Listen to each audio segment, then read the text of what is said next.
Bonjour et bienvenue dans cette vidéo-là, c'est Anis de Réussir le GMAT. Aujourd'hui, on a une success story. Anaïs, donc Anaïs c'est une étudiante de Vatel, elle a fait une licence à Vatel et là elle a postulé à un des meilleurs masters en hospitality à l'ESSEC. Donc elle a eu, félicitations Anaïs. Donc on va parler avec elle sur son parcours, sur le GMAT, parce qu'on sait pour ce type de master, on a besoin de passer le GMAT à avoir un bon score. On va parler des essais qu'elle a rédigés, des entretiens qu'elle a passés. On va parler de tout, en fait, tout le parcours d'admission, parce que je sais qu'il y a beaucoup de gens qui sont dans l'hôtellerie et ils veulent faire le master Hospitality de l'ESSEC. Ok, très bien Anaïs, et merci beaucoup d'être là aujourd'hui. Donc, première question, raconte-nous un peu de ton parcours dans Vatel. Qu'est-ce que tu as appris et pourquoi tu voulais faire un master, ce master-là à l'ESSEC? Raconte-nous un peu tout ça. À Vatel, j'ai suivi le programme en français qui était le Bachelor Management en hôtellerie internationale.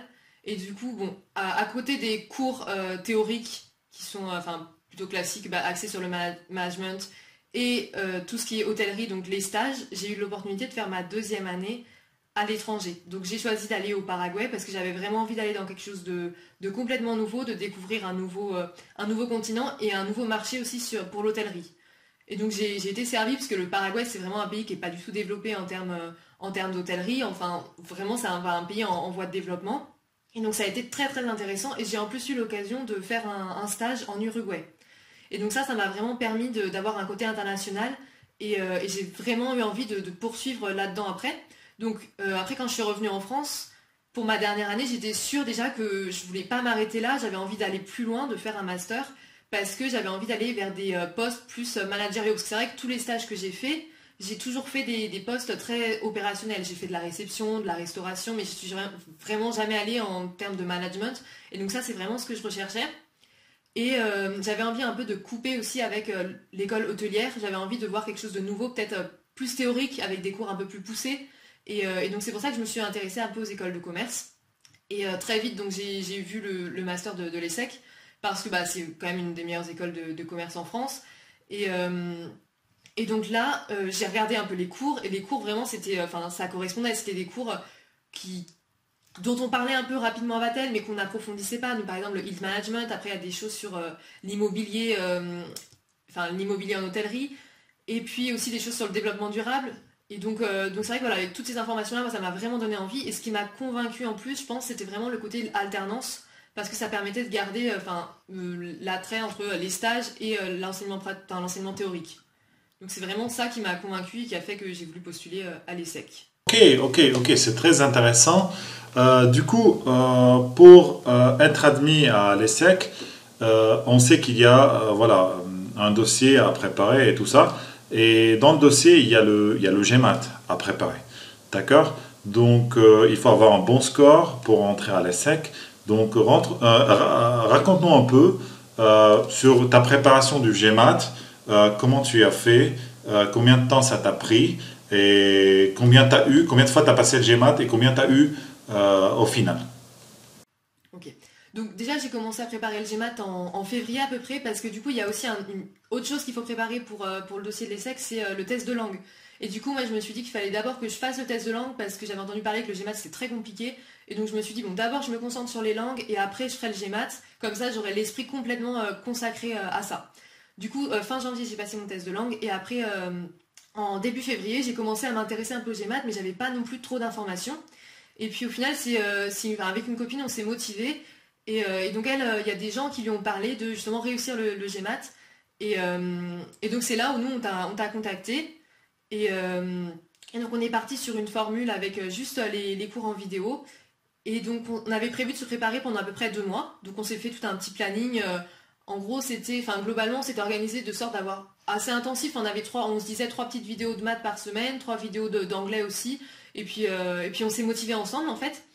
Du coup, normalement, on était censé être prête voilà, au bout de 2 mois, on était censé être prête. Mais au final, bon, comme il y a eu le confinement, tout ça, ça nous a permis d'avoir un mois de plus pour s'entraîner globalement. Donc, c'est vrai que moi, j'ai continué. Et une fois qu'on a vu tous les cours, qu'on s'était fait toutes les fiches, qu'on avait bien appris toutes les notions, parce que bon, c'est pas le tout juste de regarder les vidéos et une fois, quoi. C'est vraiment, faut apprendre aussi les formules. Et, euh, et donc là, à partir de ce moment-là, moi, je me suis mise à faire vraiment des exercices très intensifs.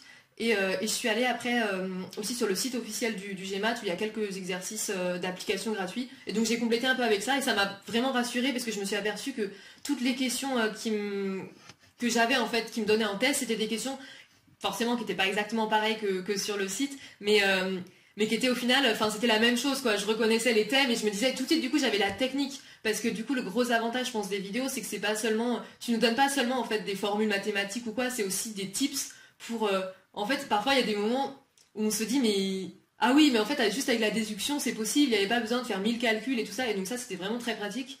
Et, euh, et donc, le GMAT, je l'ai passé une seule fois, donc en mai, donc après 3 mois d'entraînement, vraiment, et j'ai eu donc 650. Voilà. Waouh, très très très très bien. En fait, je vous dis juste, donc, dans une année, en fait, pendant l'année, on suit beaucoup d'élèves dans l'hôtellerie et surtout de Vatel qui préparent le GMAT avec nous. Souvent, on a des scores 450, 500, 550. C'est un peu ça les scores du GMAT. Et toi, tu as eu 650. Donc, pour un élève de l'hôtellerie, c'est un super bon score. Donc, je te félicite. Et j'ajoute à ça un peu à ce que tu as dit, c'est que nous, notre philosophie dans la plateforme en ligne, c'est d'aider l'élève à résoudre le problème de la manière la plus simple possible. Donc, on prend chaque chapitre et on va donner des stratégies. Si l'élève il apprend ces stratégies-là, il va pouvoir faire les exercices rapidement et facilement. Et c'est ça qui fait la différence parce qu'après, dans le GMAT, tu as la notion du temps. Il faut que tu finisses dans le temps et il faut que tu aies des réponses correctes. Donc, c'est très très bien. Je te félicite énormément pour ce score parce que je te dis, il n'y a pas beaucoup de gens dans l'hôtellerie qui ont ce score-là. D'accord, donc c'est vraiment, moi j'étais un peu très content quoi de cette nouvelle-là quand tu me l'as annoncé par mail, j'étais très content. Ok, du coup très bien, raconte-nous un peu maintenant du processus d'admission. Donc il y a des essais à rédiger, il y a des entretiens à faire. Donc quels tips tu peux donner, quelles astuces, comment tu conseilles quel conseil tu peux donner aux élèves qui sont dans l'hôtellerie ou qui sont même à Vatel euh, pour réussir les entretiens et réussir le dossier et les essais et tout ça? Donc, enfin, le premier conseil que je pense que je peux donner pour réussir bien le dossier, c'est de se donner, enfin, de s'y mettre vraiment en avance en fait. Parce que, enfin, plus on prend de temps à réfléchir à la chose, plus c'est facile. Et parce que c'est vrai que, bah voilà, déjà, comme je disais, il y a le test de langue à faire, il y a le GMAT à passer, et c'est pas des choses qui se font en 2 semaines, quoi. Donc, faut vraiment, enfin, plus on s'y prend en avance, mieux c'est. Et en plus, il y a autre chose auquel on pense pas forcément, c'est qu'il faut demander des lettres de recommandation. Et ça, c'est vrai que vous pouvez pas envoyer une lettre de recommandation à votre ancien maître de stage et lui dire voilà, j'ai besoin d'une lettre de recommandation pour demain, quoi. C'est pas, enfin, donc vaut mieux s'y prendre bien en amont, comme ça on est sûr d'avoir tout et de pouvoir boucler. Sachant que là, je crois la première deadline d'admission c'était en avril-mai, donc on a le temps, sachant qu'on peut commencer à remplir le dossier. Moi, j'avais commencé à peu près en janvier. Du coup, ça permet aussi, par exemple, pour les petits essais, de s'y mettre en avance, de regarder la question déjà une fois, voilà, de mettre un peu sur le brouillon ce qu'on veut dire, d'y retourner, de reparler avec d'autres personnes aussi, et de le faire corriger, parce que c'est en anglais, donc c'est pas... Enfin, moi, personnellement, j'avais suivi le cursus en français, donc j'ai pas non plus un anglais bilingue, quoi. Donc c'est vrai que c'est pratique de s'y prendre en avance, rien que pour avoir le temps de se faire corriger. Et puis après, je pense qu'il faut être aussi, enfin, les questions sur les petites rédactions qu'il y a à faire, c'est pas non plus des questions très compliquées. C'est sur ce que vous avez fait, pourquoi vous voulez travailler dans l'hôtellerie, pourquoi, c'est quoi, enfin, vos envies en fait pour le futur. Donc, je pense qu'il faut vraiment juste être honnête, se poser des questions à soi-même. Mais qu'est-ce que vraiment je veux faire? Est-ce que finalement ce master-là, pourquoi je l'ai choisi aussi? Enfin, c'est vraiment revenir sur la base du projet, pourquoi on a choisi l'hôtellerie à la base, est-ce que voilà. Et puis si finalement, bah, en répondant aux questions, on s'aperçoit que bah, on n'a pas trop de réponses, c'est peut-être aussi que le master il est pas forcément adéquat, quoi. Donc je pense que c'est pas des questions compliquées, il faut juste y réfléchir en amont, vraiment. Enfin c'est voilà, se poser et se dire, ben et voilà, et juste écrire la vérité en fait, simplement être sincère. Et puis après pour l'oral c'est pareil. Enfin finalement c'est des questions assez qui demeurent assez basiques, c'est des questions qu'on a tous un peu lues sur internet par rapport quand on prépare un entretien. Donc c'est pareil là, comme il y a la question un peu de la langue qui peut être un peu compliquée, peut-être simplement enfin, se préparer en amont, voilà, préparer sa petite présentation, tout, enfin en fait, tant qu'on fait tout en avance, on est déjà beaucoup plus serein, donc on a beaucoup plus... Et puis si on prépare des réponses à plusieurs des questions qui sont susceptibles de nous poser, peut-être qu'on va pas les avoir, mais on sera déjà beaucoup plus serein, du coup on sera déjà beaucoup plus fluide dans la manière de parler, enfin... Et du coup, je pense que c'est vraiment l'anticipation, c'est vraiment ce qui joue. Et après, bah, bien sûr, être au courant un peu de ce qui se passe dans l'hôtellerie actuellement et être capable de raisonner. Moi, voilà, je sais que là, par exemple, j'ai une petite question sur le Covid. Et bon, bah voilà, j'ai expliqué moi mon point de vue, comment je voyais les choses, et la personne qui était en face de moi m'a simplement dit, je pense pas du tout la même chose, mais c'est bien, tu sais argumenter. Donc c'est vraiment voilà juste de dire ce qu'on pense, argumenter d'une manière logique, comme on l'a tous capables de le faire en fait. Faut pas se mettre, je pense, trop la pression non plus.